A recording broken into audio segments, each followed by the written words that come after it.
안녕하세요. 너무 황당하고 기가 막힌 일을 겪어서 하소연하러 왔어요. 저는 남편이랑 별거 중입니다. 남편이 합의 안 하면 이혼 소송도 하려고요. 근데 그 이혼의 결정적인 원인 제공을 한 게 시어머니입니다. 제가 겪은 일을 주변에 얘기를 하면 다들 놀라면서도 진짜인가 의심하기도 해요. 그만큼 황당하면서 믿을 수 없는 일이었거든요. 제가 겪은 황당한 일 한번 말씀드려 볼게요. 저와 남편은 친구의 소개로 만나 1년 정도 연애를 하고 결혼을 했어요. 남편을 처음 만난 건 제가 27살 때였는데 그 전에 몇 번의 연애와 헤어짐을 반복하면서 좀 지쳐 있을 때였거든요. 그래서 이제는 결혼을 해서 한 사람에게만 마음을 주고 싶다는 생각을 할 때쯤 친한 친구가 괜찮은 사람이 있다면서 소개해준 사람이 바로 남편이었죠. 안 해. 당분간 혼자 있을래. 이번에 만나는 사람은 결혼할 거라 정말 괜찮은 사람 만날 거야. 그러니까 이 오빠 진짜 괜찮은 사람이라니까? 내가 이렇게 강하게 얘기한 적 있냐? 오죽 아까우면 이럴까 내가. 나 믿고 만나봐. 친구가 발벗고 나서길래 마지못해 오케이 했고 소개팅에 나가게 되었어요. 처음 그 사람을 봤을 때 인상이 너무 좋더라고요. 친절한 교회 오빠 같은 그런 편한 느낌이었고 호감형이었어요. 첫인상이 좋으니 시간이 갈수록 저도 편하게 그를 대하게 되더라고요. 저보다 3살 많은 그 사람은 제 얘기도 잘 들어주고 매너도 얼마나 좋은지 그 사람과 만나고 있으면 제가 특별해지는 기분이었어요. 그렇게 만남이 반복되고 저희는 연인이 되었습니다. 연애를 한 지 6개월 정도 됐을 때 그 사람이 저에게 어머니께 인사를 가자고 하더군요. 뭐? 오빠 어머니? 응, 엄마가 너 한번 보고 싶으시대. 우리 사귄 지 얼마 안 됐는데. 부담 갖지 마. 내가 네 자랑을 많이 했더니 엄마가 궁금하신가 봐. 그냥 가볍게 밥 한 끼 먹는다고 생각해. 솔직히 어머니께 인사를 드리는 건 좀 미루고 싶었어요. 저도 이번 연애로 결혼까지 간다는 생각이 있었지만 만난 지 6개월밖에 안 됐기에 좀 더 진지해지면 인사드리고 싶었거든요. 그리고 어렵잖아요. 어른께 인사드리는 것 자체가요. 그래서 머뭇거렸더니 부담 갖지 말라며 제 손을 꼭 잡아주더라고요. 그래서 더 빼지도 못하고 그의 어머니를 만나게 되었어요. 약속 당일 단정해 보이는 옷을 챙겨 입고 그와 약속 장소에 나갔고 그의 어머니가 먼저 도착해서 계시더군요. 그런데 어찌나 젊어 보이시던지 어머니라는 느낌이 전혀 안 들었어요. 안녕하세요. 처음 뵙겠습니다. 어서 와요. 진우한테 얘기 많이 들었어요. 네, 어머니. 정말 미인이세요. 그래요? 그래도 20대인 소정씨 따라가겠어요? 내 눈에는 소정씨가 더 예뻐 보이는데. 저를 훑어보시는 듯한 눈빛이 부담스러웠지만 목소리도 고우시고 분위기가 좋은 분이셨어요.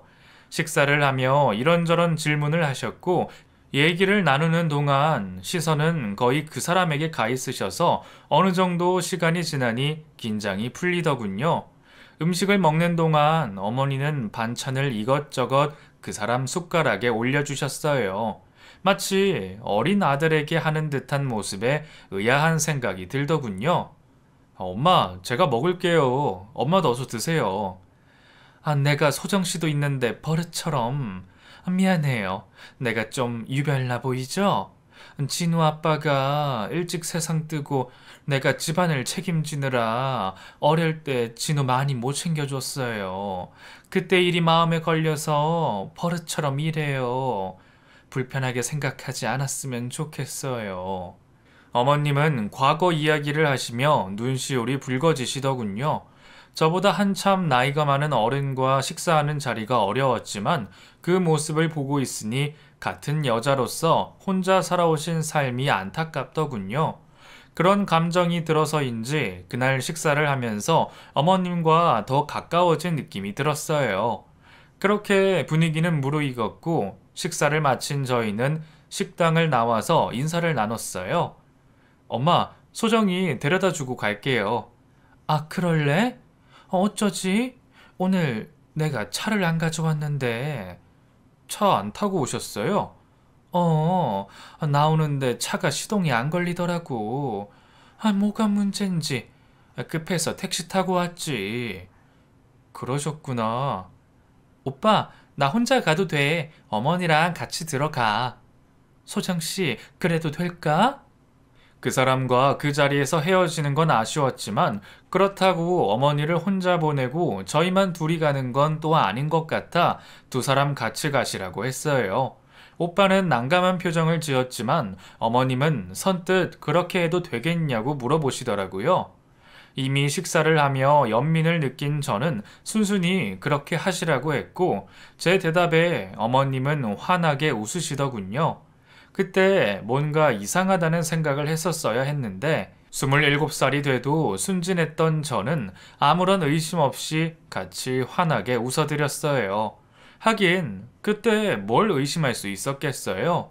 그의 어머니께 잘 보이고 싶었던 저에게 의심할 여지도 없었죠. 그날 어머님과 첫 만남을 가지고 이후 종종 저희는 어머님과 함께 식사 시간을 가졌고 그럴 때마다 그의 숟가락엔 반찬들이 올라가 있었어요. 유별한 아들 사랑을 가진 시어머님을 만나면 어떤 결혼 생활이 펼쳐지는지 알지도 못하고 그 불똥이 나한테 어떻게 튈지 예상도 못한 채 저희 관계는 깊어져 가고 있었습니다. 그렇게 저희는 1년 정도 연애를 하고 결혼을 하기로 했어요. 연애 기간이 짧긴 했지만 그 사람도 저처럼 결혼을 염두에 두고 만남을 가졌던 터라 서로 마음이 통했는데 시간을 더 끌 필요가 없다고 느꼈어요. 연애 기간 동안 싸움 한 번 없이 그렇게 지냈기에 결혼을 해도 되겠다는 믿음이 생겼고 그 믿음이 틀리지 않았을 거라는 확신도 있었어요. 결혼을 진행하는 동안 양가 어른들도 모두 저희의 결혼에 적극적이셨고 저희 마음도 확고해서 별 문제는 없었지만 한 가지 걸리는 게 있다면 그 사람의 누나들이었어요. 삼남매 중에 막내 아들인 그는 위로 누나가 둘이 있었어요. 두 분 다 결혼을 하셨고 친정집 근처에 다들 사시더라고요. 그래서 자주 만나는 것 같았는데 그 누나들과 만날 때마다 왠지 모를 경계심 같은 게 느껴지더라고요. 그 점이 불편한 마음이 들었지만 친구들 말을 들어봐도 시누이랑 가까운 사람들이 별로 없더라고요. 저도 어련히 그 정도일 거라고 여겼어요. 나중에 알고 보니 그 정도가 아니었는데 말이에요.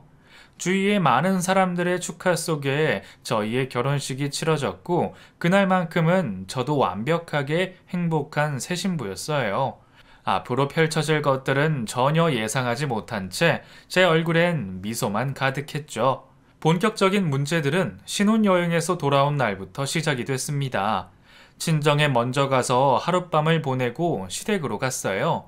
시누이와 시어머님 선물을 챙겨서 시댁을 갔죠. 애초에 결혼식 때 한복을 대여했던 저희는 단정한 원피스 차림으로 갔는데 시댁을 들어서자마자 대뜸 시누이가 한 소리를 하더군요. 뭐야, 왜 새 신부가 한복도 안 입고 왔어? 정말? 어머, 맞네. 한복 안 입었네. 그래도 돼? 시댁 현관문에서 신발을 채 벗기도 전에 어서 오라는 인사도 없이 대뜸 한다는 소리가 그 소리였어요. 연년생인 시누이 둘은 마치 쌍둥이처럼 비슷하게 생겼는데 인성 또한 비슷하게 별로더라고요. 난감해하는 저를 보며 남편이 편을 들어주더군요. 아, 요새 불편하게 뭔 한복이야. 아, 비켜 누나. 소정아, 들어가자. 어머, 얘 말하는 것 봐. 장가 가더니 벌써 지 마누라만 싸고 도네. 이야, 앞으로 어찌 될지 안 봐도 비디오다. 세 남매의 대화 소리에 저는 어쩔 줄을 모르고 있을 뿐이었어요. 다행히 시어머님이 나오셔서 저희를 맞아주시며 상황이 종결됐지만 끝이 난 건 아니었죠. 정식으로 부부가 되고 가족이 된 첫째 날부터 저는 영혼이 나갔다가 들어오는 것처럼 어리둥절했습니다. 제가 예상했던 그림이 전혀 아니었으니까요. 그날 밤 시댁에서 잠을 자는데 잠이 안 오더라고요. 이미 잠든 남편 옆자리에 누워 민문이 천장을 하염없이 바라보며 이게 무슨 상황인가 짐작을 해봤어요. 먼저 결혼한 친구들이 시월드에 대한 이야기를 많이 해줬지만 이건 전혀 예상하지 못한 이야기였어요. 친구들 사이에 시누이가 둘이나 되는 사람은 저밖에 없긴 했지만 그렇다고 첫날부터 이렇게 나오는 시누이 이야기는 못 들어봤거든요. 이제 시작인데 솔직히 막막하더군요. 눈물이 나려고도 했고요. 다시 친정집으로 가고 싶은 마음까지 들었으나 결혼식까지 한 상황에 물릴 수 있을 리 만무했어요. 한숨이 나왔으나 억지로 저를 진정시키며 내가 결혼한 사람은 남편이다 주문을 외우면서 억지로 그 밤 잠이 들었던 기억이 나요. 그날 시누이와의 일이 껄끄러웠지만 그 일을 제외하고는 한동안 평화로웠어요. 게다가 허니문 베이비로 제가 임신을 하게 되면서 남편은 저에게 더욱 지극정성이었고요. 시어머님이 저희 신혼집에 자주 오시긴 했지만 밑반찬을 전해주시고 차만 한잔 하시고는 바로 가시는 시기셨어요. 그리고 남편이 있을 때만 오셨기에 크게 부담되지도 않았고요. 결혼하고 친구들과 만났을 때 이런저런 얘기들을 나눠보면 저희 시어머님의 경우 엄청 젠틀하신 경우셨기에 친구들이 저를 부러워할 정도였어요. 그런 분위기였기에 시누이들이 저에게 보여준 까칠함이 이해가 안 될 정도였죠. 그러던 중 이상한 점을 발견하게 됩니다.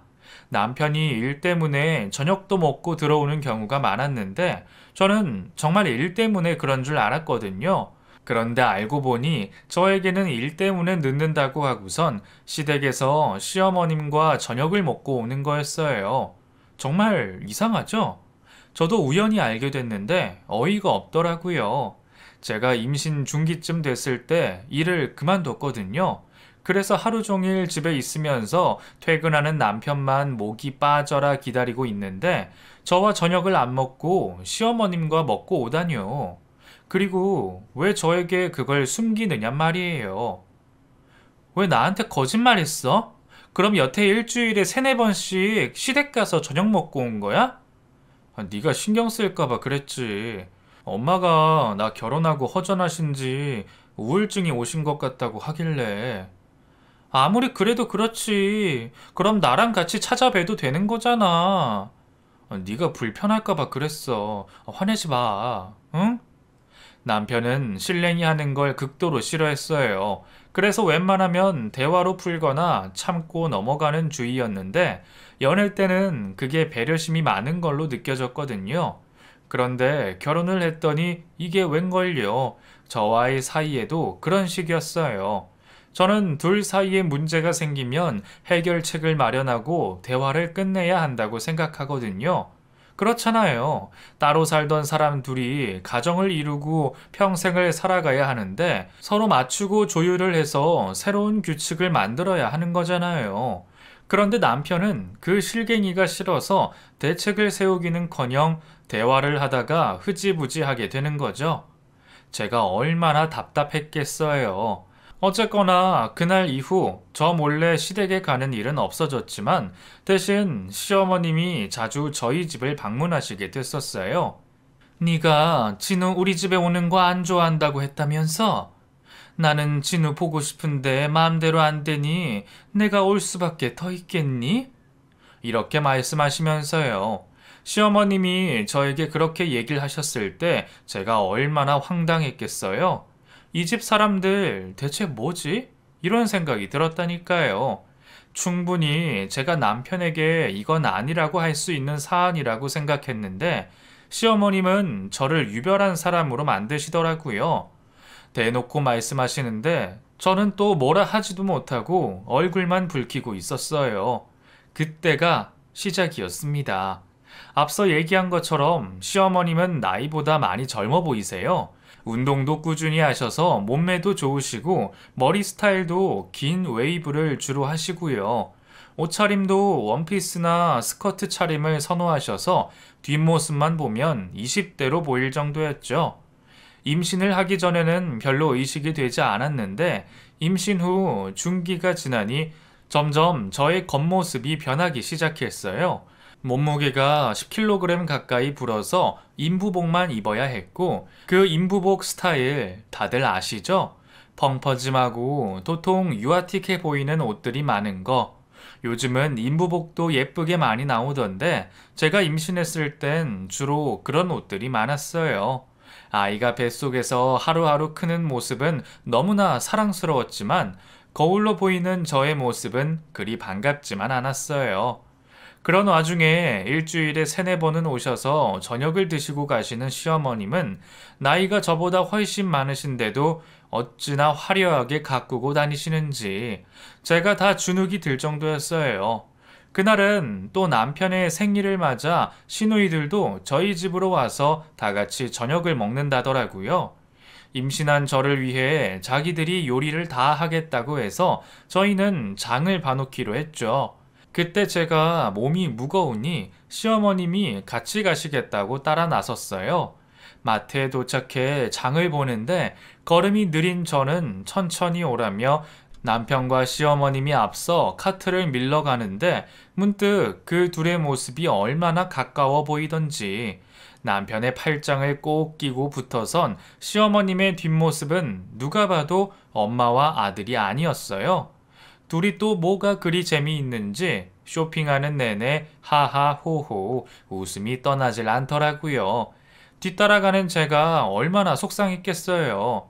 내 남편인지 시어머니 남편인지 뭐라 딴지도 못 걸겠고 눈치 없는 남편은 분명 아무 문제의식도 없을 텐데 혼자 난리치는 것 같아 말도 못하겠고 그때 정말 속이 많이 상했어요. 그래서 저는 나 배가 좀 땡기는 것 같아. 차에 가 있을게. 어머, 괜찮니? 네, 어머님, 죄송해요. 아니다. 어서 가서 앉아 있거라. 우리 얼른 장 보고 따라갈 테니까. 진우야, 새우도 사자. 나 요즘 새우가 너무 맛있더라. 자기, 혼자 갈 수 있지? 얼른 장 봐서 갈게. 그리고는 둘이서 카트를 밀러 수산 코너로 가더라고요. 얄밉고 원망스럽고 혼자 차에 와서 울었어요. 그 기분은 진짜 당해보지 않은 사람은 모를 거예요. 그날은 진짜 나쁜 생각도 많이 들더라고요. 괜히 결혼했다, 임신하지 말걸, 아니 애초에 남편과 소개팅을 하지 말걸, 그 소개팅을 시켜준 친구까지 원망스러운 게 평소에 제가 아니었어요. 그날 저희 집에서 두 시누이 가족과 시어머님, 그리고 남편은 신나게 먹고 마시며 제대로 파티를 했습니다. 저는 도저히 거기에 끼고 싶은 기분이 아니었고요. 죽상으로 앉아 있느니 방에 들어가자 싶어 임신을 핑계로 침대에 누워 있으니 거실에서는 왁자지껄 난리도 아니더군요. 그 와중에도 제 뒷담화는 어찌나 잘 들리던지.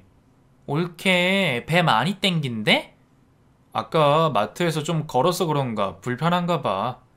그거 운동 부족이야. 뭐 임신은 옳게만 한다니? 우리도 다 했던 건데 임신했다고 너무 가만히 있으면 나중에 출산할 때도 힘들어. 하여간 유별스럽게 한다니까. 그러니까 언니 하여간 분위기 못 맞춰준다니까. 아 누나 왜 그래? 다 들려. 아 들으라지 뭐. 뱃속에 아이만 아니면 가방 싸서 친정에 가고 싶은 심정이었어요. 내가 왜 저 여자들한테 이런 소리까지 들어야 하는지.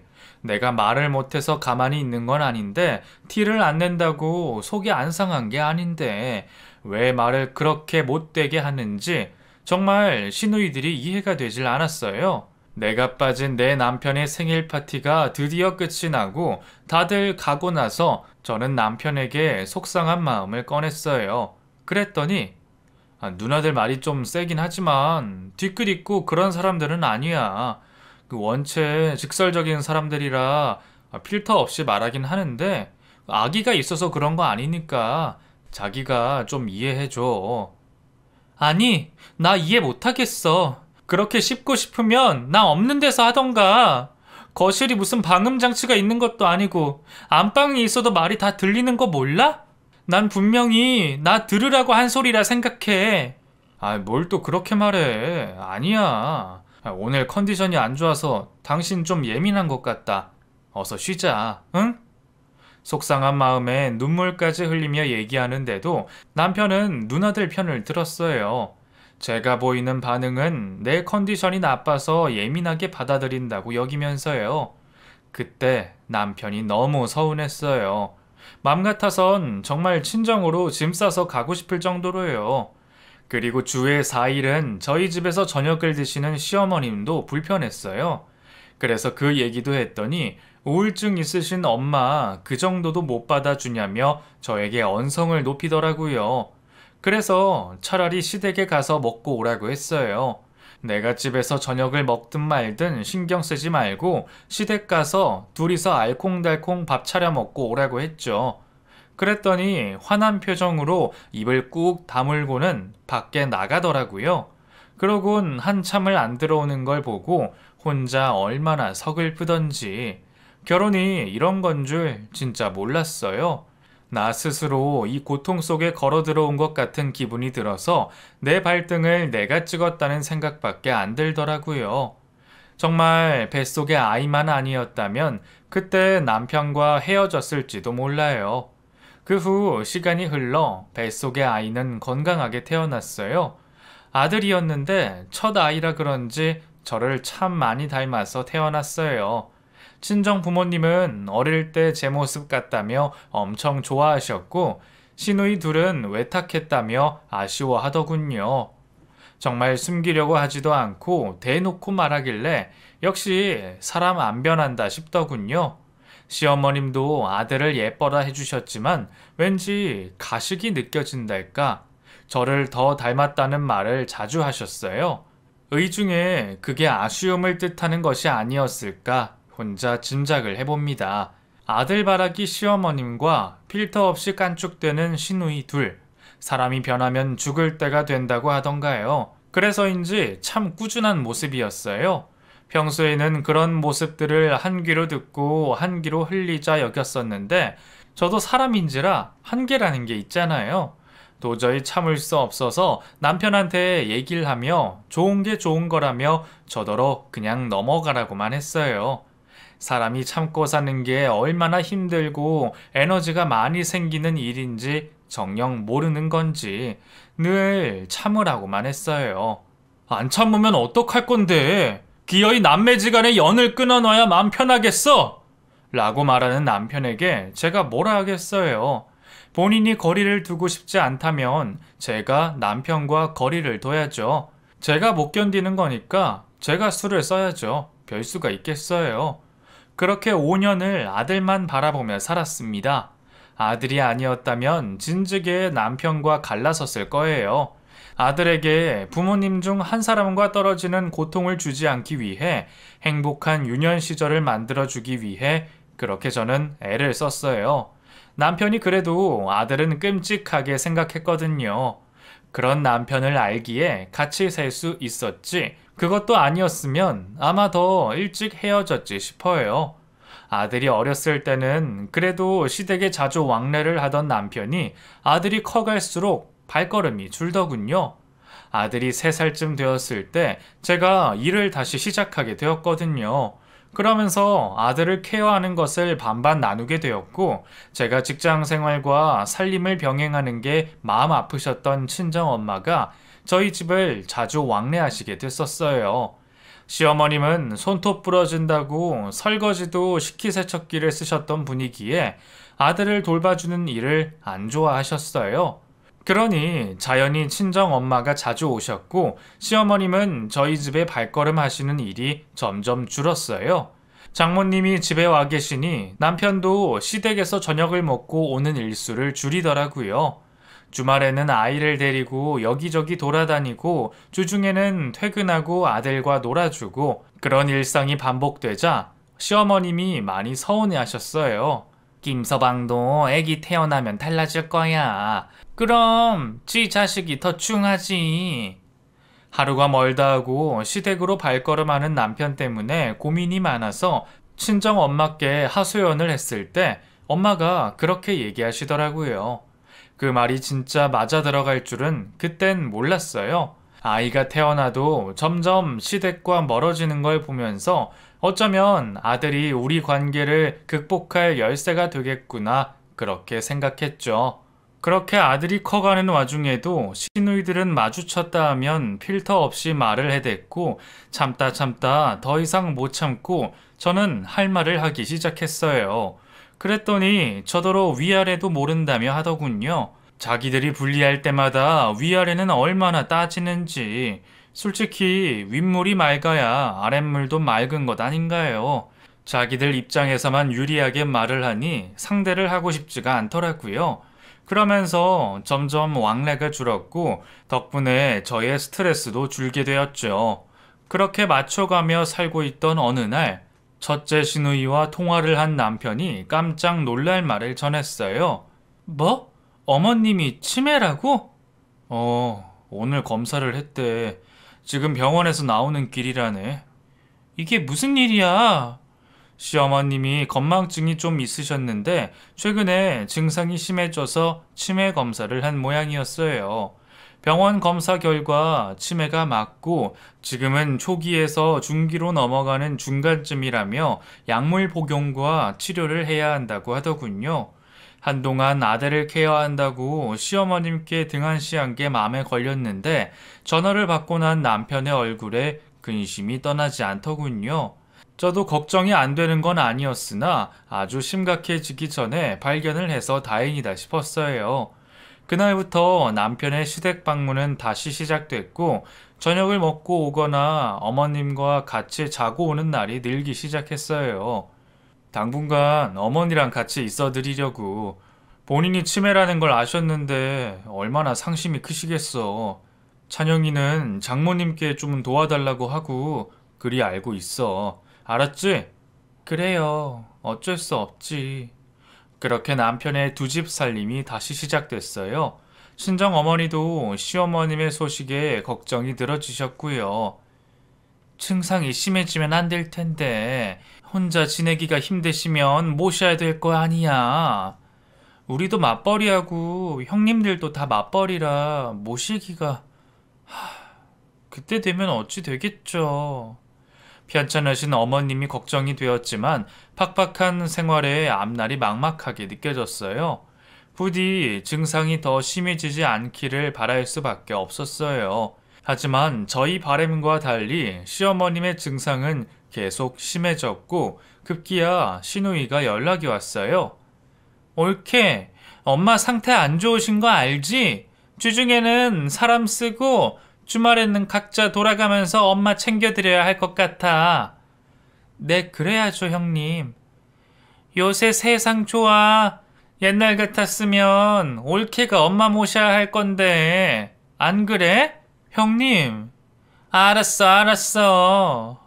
무서워. 뭔 말을 못해. 심보들이 얼마나 고약한지 신뢰되는 말인 줄 뻔히 알면서도 들으란 식으로 굳이 뱉어내야 직성이 풀리는 시누이들이었어요. 말은 그렇게 해도 시어머님 모시는 일은 돌아가며 하기로 했으니 자식된 도리는 하려는 것 같아서 다행이다 싶더군요. 첫째 시누이를 시작으로 주말마다 돌아가며 시어머님과 시간을 보내게 되었고 혼자 두시는 건 걱정이 되지만 그래도 시누이들은 엄마 증상이 그리 심하지 않다고 하더군요. 드디어 차례가 돼서 저희 가족은 시댁에서 주말을 보내게 되었고 1박 2일 동안 지켜본 시어머님의 상태는 시누이들 말과 다르게 심각했어요. 식사 시간에 반찬이 마음에 안 든다고 그릇을 엎어버린다거나 저를 도둑이라며 손바닥으로 때린다거나 심할 때는 소변을 지려서 이불 빨래를 해야 하기도 했어요. 아줌마, 누군데 우리 집에 있어? 어머님, 저예요. 나 아줌마 몰라. 우리 집에서 나가. 나가라고. 시어머님은 저를 못 알아보시는지 계속 나가라고 하시며 급기야 손에 들고 있던 물을 저에게 뿌리셨어요. 어머니, 당신 괜찮아? 졸지에 얼굴에 물을 뒤집어 쓴 저는 당황해서 멀뚱히 서 있고 남편이 급하게 와서 물을 닦아주더군요. 아들은 할머니의 행동에 놀라 울음을 터뜨리고 그야말로 난장판이었어요. 병 때문에 이상 행동을 하시는 어머님께 따질 수도 없고 한숨이 절로 나오더군요. 그날 그 일이 있은 다음부터 시댁에 갈 때면 아들을 친정에 맡기고 갔어요. 안타깝지만 아들을 위해서 그렇게 해야겠더라고요. 시어머님을 케어하러 갈 때마다 어머님께 곤욕을 당해야 했어요. 어떤 날은 머리카락을 쥐어뜯기고 어떤 날은 물벼락을 맞고 또 어떤 날은 팔에 멍이 들 정도로 맞았어요. 도저히 집에 그냥 두실 상황이 아닌 것 같았어요. 그래서 시누이에게 상의를 하면 자기들이 돌보는 날엔 그 정도는 아니라는 겁니다. 평소와 다른 행동을 하긴 했지만 심각한 수준은 아니라 따로 요양병원에 모실 정도는 아니라는 거였죠. 평일에 어머님을 도와주시는 도우미 분도 그렇게 말을 하고요. 생각할수록 이상한 것 투성이었어요. 제가 갈 때만 그런 일이 있으니 마음이 불편하더라고요. 안 그래도 심기가 불편한데 시누이는 더 보태는 말을 합니다. 아니, 이상하네. 왜 올케랑만 있을 때 엄마가 그러실까? 올케한테 쌓인 감정이 많은 모양인데 그러지 않고서야 엄마가 그러시겠어? 제가 뭘 그리 잘못했는데요? 그걸 내가 어떻게 알아? 그건 올케가 알겠지. 싸우자고 시비를 거는 건지 참 말을 예쁘게들 하는 시누이였어요. 제 심정으로는 어머님을 병원에 모시고 싶었지만 남편은 그것만은 최후로 보류하고 싶다며 저에게 조금만 양보해달라고 하더군요. 제 부모도 아닌데 밀어붙이기도 그래서 참고 당분간 지켜보자고 했는데 그때 드디어 사단이 나고 맙니다. 그날도 시어머님을 돌보는 순번이었어요. 아들을 친정에 맡기고 남편과 같이 갔죠. 의무적으로 동행을 하는 거였지만 이미 남편은 시댁에서 거의 시간을 보내고 있었기에 부부지만 많이 소원한 상태였어요. 저도 언제까지 버틸 수 있을까 거의 포기한 상태였고요. 남편과 같이 차를 타고 시댁을 가면서도 한마디 대화가 없을 정도로 분위기는 삭막했어요. 드디어 도착을 해 집안 정리를 하고 식사 준비도 했죠. 그러는 동안 남편은 씻고 나온 시어머님의 머리를 말려드리고 팔다리 마사지를 하며 두런두런 대화를 나누고 있었어요. 모자 사이 어찌나 분위기가 좋은지 하하호호 웃음소리가 끝나질 않았고요. 그날따라 시어머님은 저에게 해코지를 안 하시고 고분고분 하시더라고요. 제가 요양병원 얘기를 시누이들에게 꺼냈던 터라 뭔 말을 들었나 싶은 생각도 들었었어요. 그렇게 평화롭게 1박 2일을 보내고 일요일 저녁, 내일 출근을 위해 그날은 남편도 집에 가야 하는 날이라 저희는 같이 집을 나섰어요. 진우야, 너는 오늘 안 자고 가니? 엄마, 내일 아침 일찍 회의가 있어서 오늘은 집에 가서 잘게요. 혼자 자는 거 싫어. 진우야, 엄마가 채워줄게. 엄마랑 같이 자자. 응? 시어머님은 남편을 못 가게 하려고 계속 자고 가라고 조르셨고 남편은 시어머님을 안방으로 데려가 재웠어요. 그러는 동안 저는 거실에서 멍하니 앉아 있었고요. 평일 내내 바쁘게 직장에서 일하고 또 주말 내내 수발드며 정신없이 보냈더니 너무 노곤하더라고요. 잠시 소파에 누워 눈을 붙이고 있는데 남편이 저를 깨웠어요.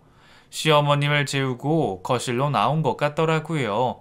저희는 조용히 시댁을 나서서 집으로 왔어요. 그러다 집에 거의 다 와갈 때쯤 제가 소파에 핸드폰을 두고 온 게 생각이 났어요. 나 핸드폰 두고 왔나 봐.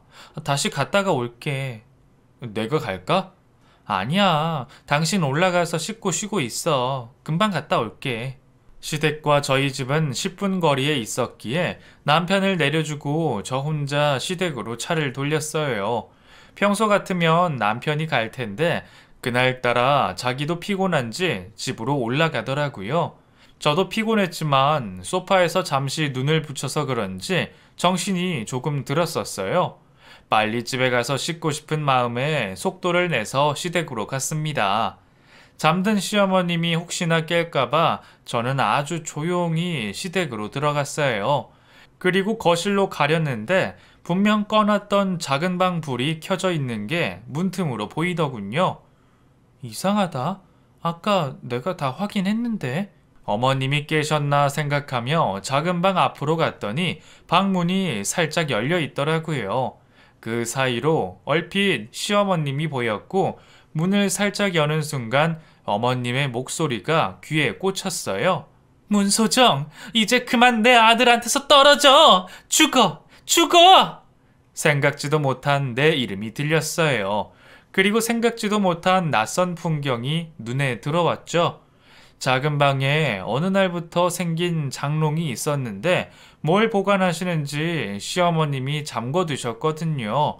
그 안에 뭐가 있는지 한 번도 안을 들여다본 적이 없었는데 글쎄 그 문이 활짝 열려 있었어요.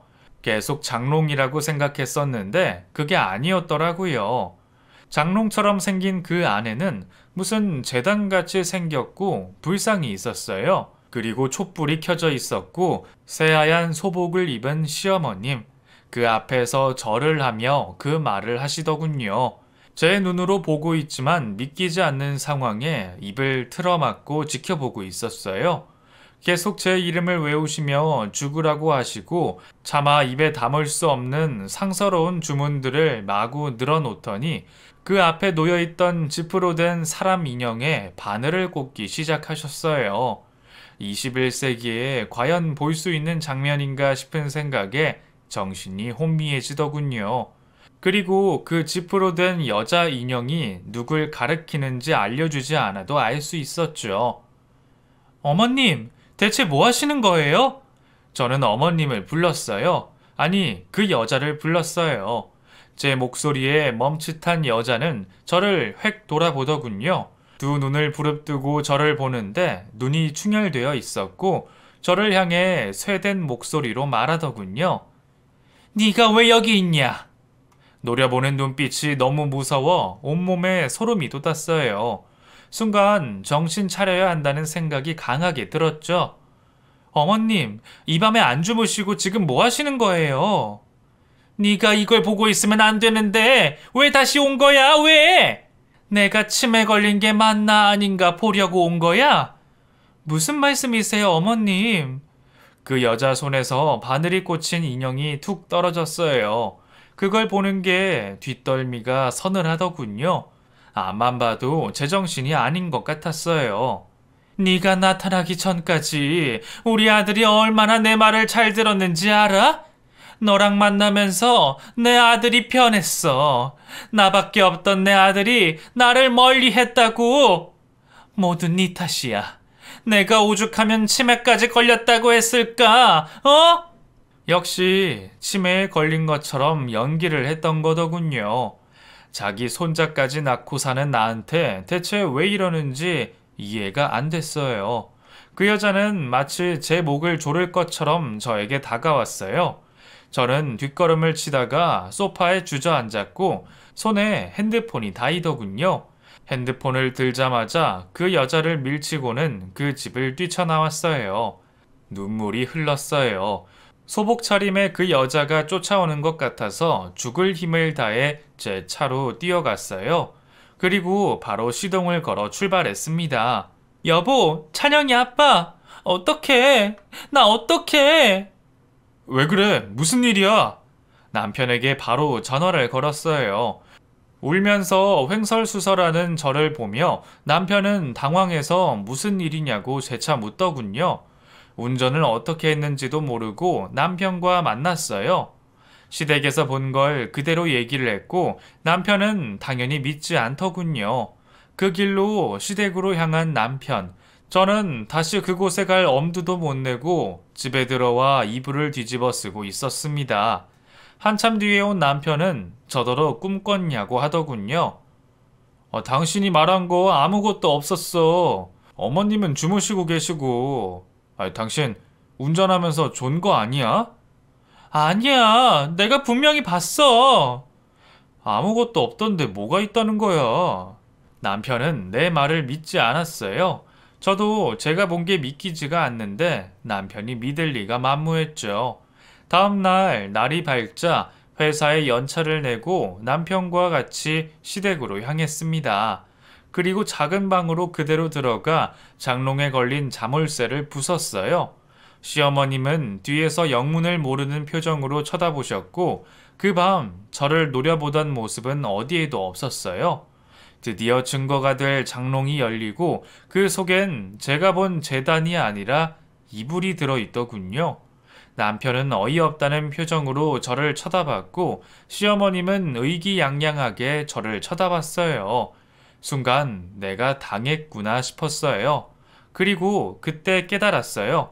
정상적으로 접근해서는 내가 당하겠구나 이렇게요. 그날 이후 시어머님은 자신이 치매 환자가 아니라는 걸 저에게 노골적으로 표시냈어요. 아들과 딸 앞에서는 치매 환자인 척, 저 앞에서는 한번 당해봐라는 식으로 구셨죠. 남편에게 몇 번이나 얘기를 했지만 자기 엄마를 모함한다고 오히려 저한테 뭐라 하는 남편은 제 편이 아니었어요. 저는 녹음기와 몰래카메라를 샀습니다. 그리고 시댁에 갈 때 그걸 몸에 부착했어요. 아니나 다를까 저를 약올리는 듯한 시어머님의 행태가 거기에 고스란히 다 담겼고 그날 시누이들을 집으로 불렀어요. 무슨 일인데 오라가라는 거야. 오늘 정말 중요한 얘기가 있어서 불렀어요. 뭔데? 빨리 얘기해. 저는 삼남매에게 제가 녹화한 영상과 음성을 들려줬어요. 어머님의 연극을 다 밝혀낼 자신이 충분히 있었어요. 그런데 그걸 다 보고도 새남매는 이게 왜? 이런 반응이더군요. 그래서 우리 엄마가 일부러 연기한다는 거야? 진짜 웃긴다. 옳게 그렇게 안 봤는데 정말 어이없네. 실망이다, 소정아. 오히려 저를 탓하는 삼남매를 보면서 깨달았어요. 이 집구석에서 도망가야겠다. 남편은 다를 줄 알았는데 그동안 한 입을 덮고 살았던 몸정이라도 있을 줄 알았더니 제 편이 아니더라고요. 저는 남편에게 이혼하자고 했어요. 더 이상 이렇게 못 산다고요. 놀라 펄쩍 뛰며 자기 사전에는 그런 거 없다고 하더군요. 그 남자에게 마음껏 비웃어 줬어요. 정신병자 같은 사람들 속에서 저는 더 이상 못 살겠다고요. 이혼 서류에 도장 찍으라면서 손에 쥐어주고 짐을 싸서 아들과 그 집을 나왔습니다.